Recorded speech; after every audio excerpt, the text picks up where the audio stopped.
It's now time to tackle the back of the boat, which is often referred to as the great cabin.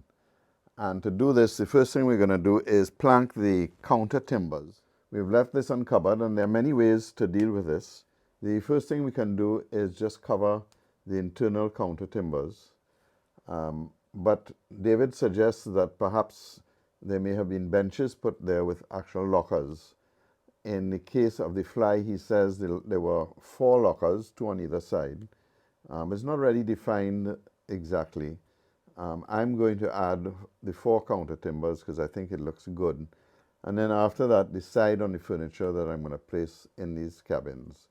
So let's get started. I have to put these triangular pieces on the stern here.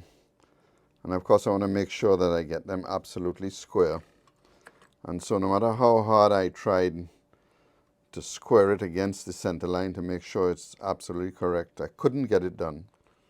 So I stuck a piece of wood just off the center line. This allows me to put a square on it. And so now I can fit the piece inside. And now I know that I'm going to get this piece square to the center line, which is what I want.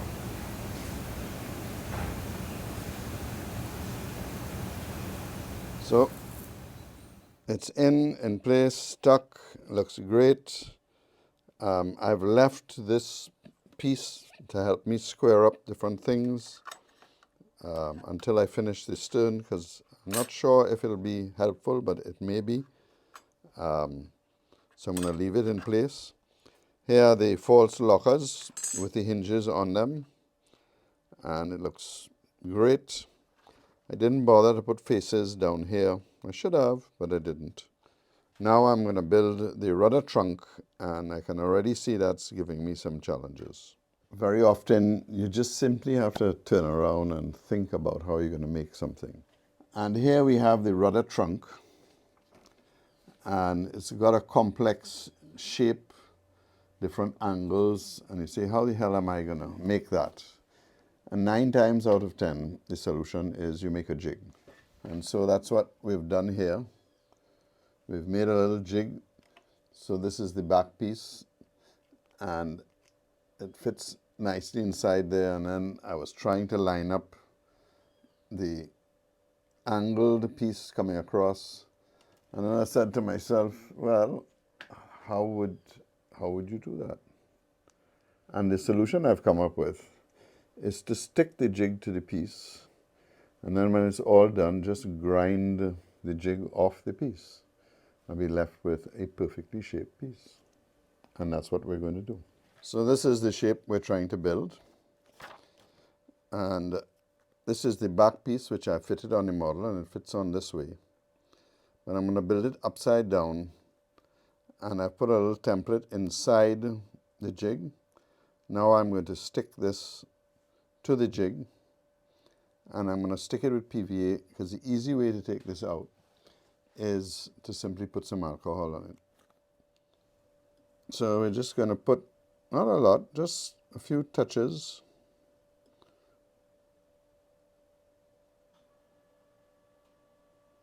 And that's enough that when we put it in the jig, leave that to dry, and then we can come and now put the angled pieces on. But before we can stick the rudder head trunk, we need to just clean up the planks that we placed there. You could leave them on edge or round them off. I've rounded them off because I feel it is much easier to stick the trunk box than if they were on edge. And that's what I've done. And this went in fairly easy, and I was really happy with the end result. So I've put the rudder in just to make sure everything is all right, and it works pretty good. It can turn in the box. Now it's time to put the second seat or top seat. The first piece you're going to shape is this piece that fits in here. Then the second piece you shape to do the final fit is this edge here. So you can keep going in. And now you see, in this case, this line has to come up to about here. It's just a slight angle. So we can redraw that line right through to the end. And then we have this angle already established. So we just need to line that up. And so to get a fit, we just have to take out this little piece here.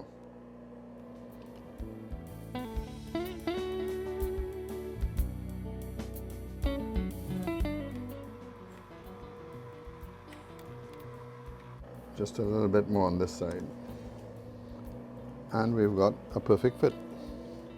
Now we'll just mark where the drawers come in.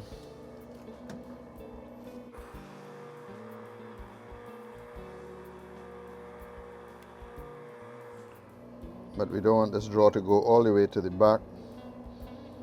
So we put another line here. Just double check that everything lines up. And it does. And now we'll just take the chisel, put it on the pieces and mark it.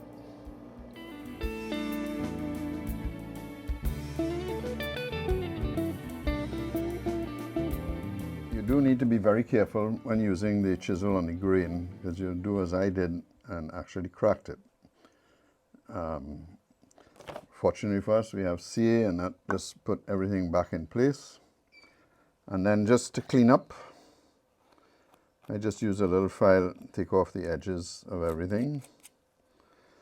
And if you want to be a perfectionist, you can actually put a line on the front of the lid. Again, pencil, rubber, and you'll get the crack on the lid, and now we can install this. So I always like to keep my rubber handy. If my wife could hear that. Another perfect fit. Now we'll just do the normal PVA.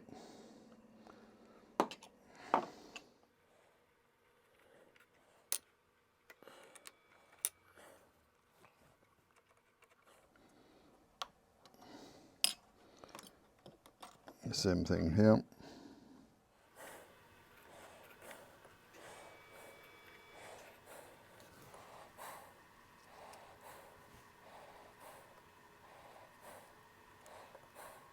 Of course, I've had to put the hinges in, which is a straight piece of blackened brass pin. The last of the internal strakes, I should have had 3 of them. I've decided to really just turn it into 2 because it's just easier to do that. And we're going to cover it all up. So I guess I'll forgive myself. But it really should be 3 boards with the space divided equally. Now it's time to establish the height of the clamps on the quarterdeck. And to do this, we go to the plan which shows us the top height of the deck planks. So establish that. We put the French ruler off and realize right away the top section isn't doing it, so I have to come to the bottom section. And what I was able to do is to take a little piece of masking tape and mark off the exact dimensions that the ruler sits comfortably on the plan, and then come back to this wooden piece that I've made up and fit it on. And I drew a line on it and then shaped it. And I'll just pull it up so you can see it. So here we have right at the end of the transom. And I'm going to pick this line just where the curve comes down. And that gives me an almost perfect shape of the line, not exact. Then I transferred this onto a piece of wood, which is my template. And then I took the piece of wood and put it on the plan. And you can see it follows the line perfectly. And then I marked off the curve. So now we take that and put it on the model. But we're also checking the overall height again. So we line up the height gauge again using that same mark, and put a mark on the height gauge, which again we'll transfer onto the model just to verify that point. You'll remember the old height gauge, so I've already set it, and it comes back and I can put it on the point, and I see it's exactly where I want it, and then I flip it over and do the same thing on this side, and again just below. So this one might be an inch or two. Might have to build this up just a little bit. And just to remind you, the floorboard is 2.5 inches. The beam at this point is 5.5 inches. So that's 8 inches is going to be the height of the clamp. And you can just see that that fits there perfectly. So all I have to do is now measure out 8 inches from this line down, which gives me the height of the clamp as it fits along here.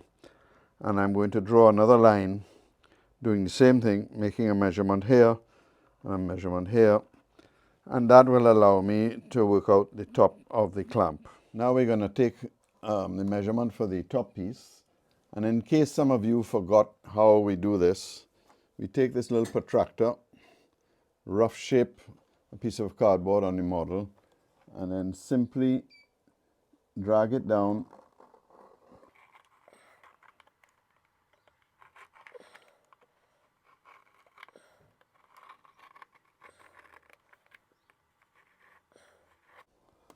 and that line gives us a perfect curve of how this piece is done. And then of course we just take it off and cut it. And there we have an absolutely perfect fit. Now we just put the template on it, draw the line out,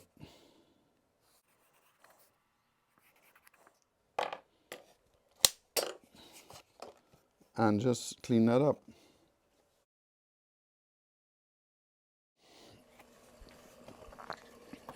And we can just do a rough fit, and almost perfect. Just a little bit to take down right here.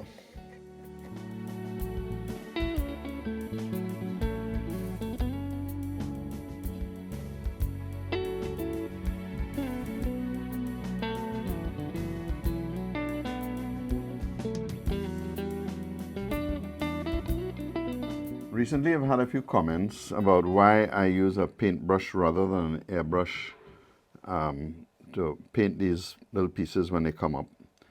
And I just find it so much easier to use a paintbrush. I'll put 2 to 3 coats on. First coat is really just to seal it, it's light sanding. Second coat is to build up the color. And again, I put a very light sanding on it. And the third coat is really just to make sure I have a nice, clean look. 2 coats would probably be fine. 3 coats would be perfect. And it's not necessary to put more than that.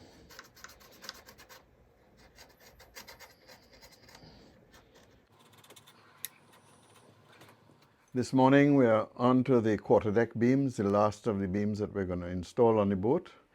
And we're going to follow very much the same techniques that we use in all the other decks.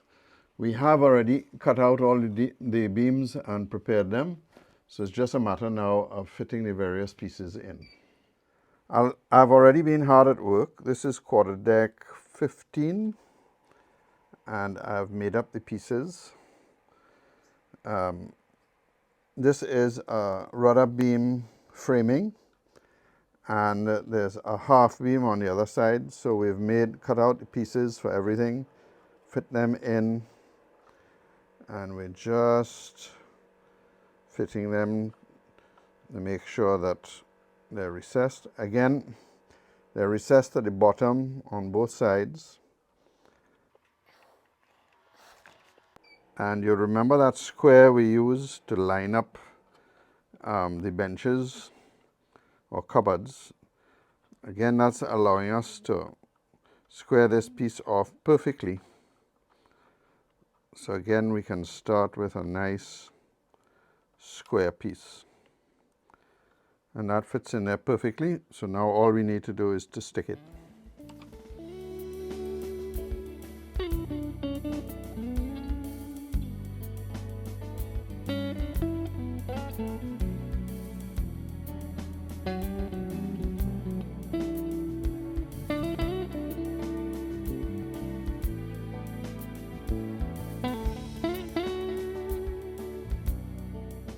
In a sense, this is really very simple, so there's not a lot of need for me to go through it. We've just completed it in the forecastle, we've done it on the main deck and the lower deck. So again, it's simply making up these little spacers, which I've already done, taken straight off the plan. And just put this in here, stick it, then install the hanging knees and the lodging knees. And of course, at some point in time, we're going to have to start putting cannons in again. And the next big challenge will be the capstan. And I'm going to leave that for a separate video. So we'll just go ahead and put these in up until the mast partners. It never fails to amuse me that you have to be constantly checking for errors, and particularly errors, cumulative errors, that can come back and haunt you. And something told me to just double check that beam, because I had set it up so perfectly with the spacers. And of course I come alongside and I set up this little jig. Again, it's on the rudder, and it goes all the way forward, and just a simple concept. And then I just put the square on it, and it immediately told me that this had to go forward just a, now it's probably only inch and a half out, but that inch and a half, if I use spacers, the error will get huge, and by the time I reach here, I could be a foot out. So this simple little jig, easy to do, any straight piece of timber will do, and allows you to continually correct. So when I use the spacers on the next one, I'm not going to have the same problem. Now we come upon one of the more challenging knees to put in, and it's actually called a dagger, D-A-G-G-E-R, a dagger knee. And what it is when we go to put the hanging knee down, we find that it's in the middle of the gun port. So just to show you, the hanging knee is supposed to be on this side of the beam, and if we install it here, you should be able to see that it's about 3/4 way through the opening of the gun port. Now a simple solution is to ignore what David says, because you know there's design bill and as bill, and as bill is there's always a practical way to install a piece of woodwork that the designer may not have had in mind. And certainly in this case, if I simply put the hanging knee on the other side of the beam, it would work perfectly. But of course, that's not what these videos are all about. It's really learning to do things that are even difficult, sometimes I think impossible. So we set about and we built our first one, and this is really just an experiment. It didn't go all the way down, and it was just trying to understand the shape and how I would fit the beam on the inside. And that one worked out okay, but quite clearly that wasn't the way to go. And so this is number 2, and you can see there's a huge bend across, and when we fit this one, which I will put in place with a clip, and you can see it fits beautifully. It's gone all the way across and down as the hanging knee should go. And most important, none of it is sticking through the gun port. And how we do this is we get a series of pieces of wood. Let's move this out of the way. First of all, we make up a large piece of the hanging knee, and then we add two pieces.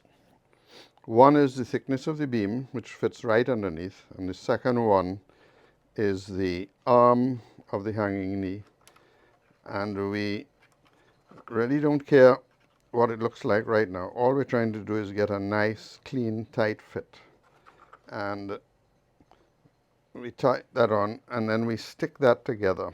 Again, the important thing to remember is that these pieces of wood have to be tapered to match the shape of the hull as it goes off in this direction. So I'm sticking the starboard side hanging knee this time.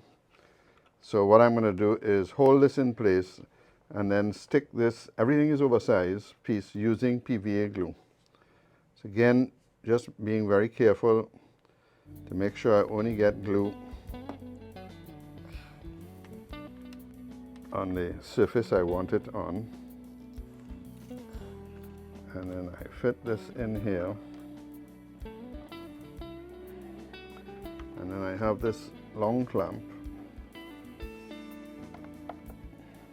So what that has done is allowed me to make sure that the hanging part of the knee and the part of the knee that sits on the beam, that they're perfectly aligned.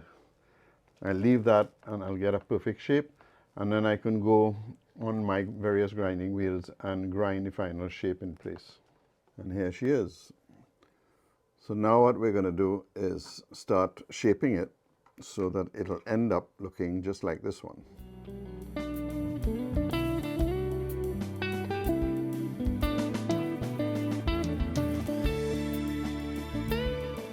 So here she is, all beautifully made, with the bend, with the piece, and it'll fit perfectly in here. So all we need to do now is to paint it.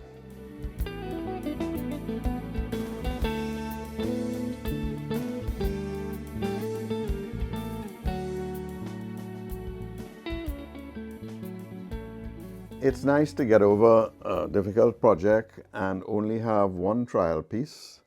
Really no mistakes on this one. A few other little trial pieces when I was experimenting with. Normally it's 3 or 4 before I get it right. So we bring this to an end. I hope you found that useful. Sorry it's been a while since my last post, but I've been busy doing some research on a steamboat. Those of you who follow me on Ship Model World or Ships in Scale will have seen my project. That's probably got a few years of research still to go before I figure it all out. But don't worry about it. The Thorn is still my priority, and we'll see in the next video when we do the next set of beams that take us up to the capstan. So we see you, and remember, as always, keep modeling.